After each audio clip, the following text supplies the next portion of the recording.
যা করে অনেক ডেডিকেশন ও নিষ্ঠার সাথে করে। ধরা যাক যিনি একটা মাটির পট বানাচ্ছে সে খুব ধীরস্থিরভাবে পারফেক্ট করে বানাতে চেষ্টা করে। যিনি সুশি মেকার তিনি হয়তো 20 বছর ধরে কেবল নিখুঁতভাবে সুশিই বানাচ্ছেন। যে মেয়েটা ম্যাঙ্গা কার্টুন আঁকে সে অনেক সময় ধরে খুব ডিটেইলিং মাথায় রেখে পেজ বাই পেজ কমপ্লিট করে। গুয়াগু বিফের ব্যাপারে এমন কিছু শুনেছিলাম যা হয়তো অতিরঞ্জিত। গরুকে নাকি ম্যাসাজ করা হয়, সঙ্গীত শোনানো হয়, এমনকি বিয়ার খাওয়ানো হয় মাংসের গুণগত মান বাড়ানোর জন্য। জাপান শত শত বছর ধরে এই নির্দিষ্ট ব্লাড লাইন রক্ষা করে বংশবিস্তারের মাধ্যমে এই জাতিটি উন্নত করা হয়েছে। এই প্রসঙ্গ থেকে ব্রিটিশ সহ বাকি পশ্চিমাদের ব্যাপারে কিছু অদ্ভুত বিষয় খেয়াল এলো।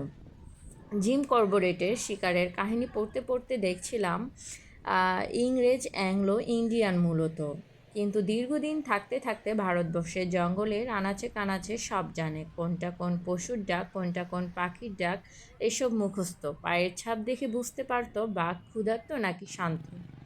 উপমহাদেশে সেরা শিকারীর নাম বললে জিম করবেটের নাম আসবে। এই ব্যাপারটায় হয়তো নুয়ান্স আছে, কারণ ইউরোপিয়ানরা আধিপত্য ছিল, তাই হয়তো সাহিত্য ইতিহাসে একরৈখিক ব্যাখ্যায় অন্য কারো গল্প স্থান পায়নি। তবুও এমন কিছু প্রমাণ আছে যেটা মূলত স্টেটমেন্টের বৈধতা দেয়। ব্রিটিশ ও অন্যান্য কিছু ইউরোপিয়ানদের ব্যাপারে আমার যতটুকু মনে হয়েছে, প্রথমত এরা প্রচুর কমফোর্ট জোনের বাইরে থাকতে পারে, দ্বিতীয়ত এরা মরিয়া হয়ে চেষ্টা করে ও অসাধারণ অ্যাডাপ্টেশন ক্ষমতা, তৃতীয়ত ওদের প্রচুর সাহস কিছু ক্ষেত্রে এটাকে বোকামি হিসেবেও ধরা যায়।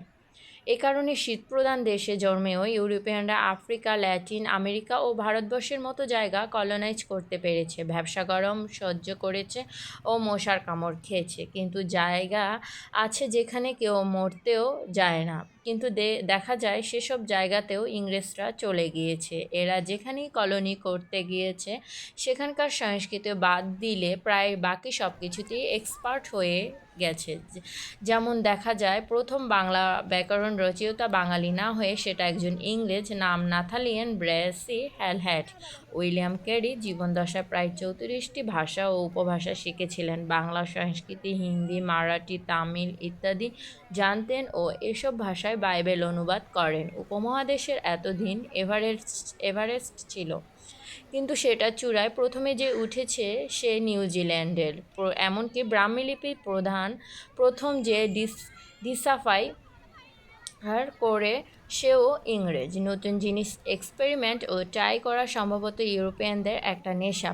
পৃথিবীর 2 মেরু অঞ্চল আর্কটিক ও অ্যান্টার্কটিকা প্রথম এক্সপ্লোর করা লোকেরাও নরওয়েজিয়ান আর ব্রিটিশ। জেমস কুক সর্বপ্রথম অস্ট্রেলিয়ার এক উপকূল ম্যাপ করে পুরো দুনিয়া 3বার চক্কর লাগানো প্রথম লোকটাও কোনোভাবে ইংরেজ। রিচার্ড বার্টন নামে এক ব্রিটিশ লোক ছিল, 29টা ভাষা জানতেন। অ্যারাবিয়ান নাইটস ইংরেজিতে অনুবাদ করেছেন এবং শোনা যায় ছদ্মবেশে নাকি একবার হজও করে এসেছেন।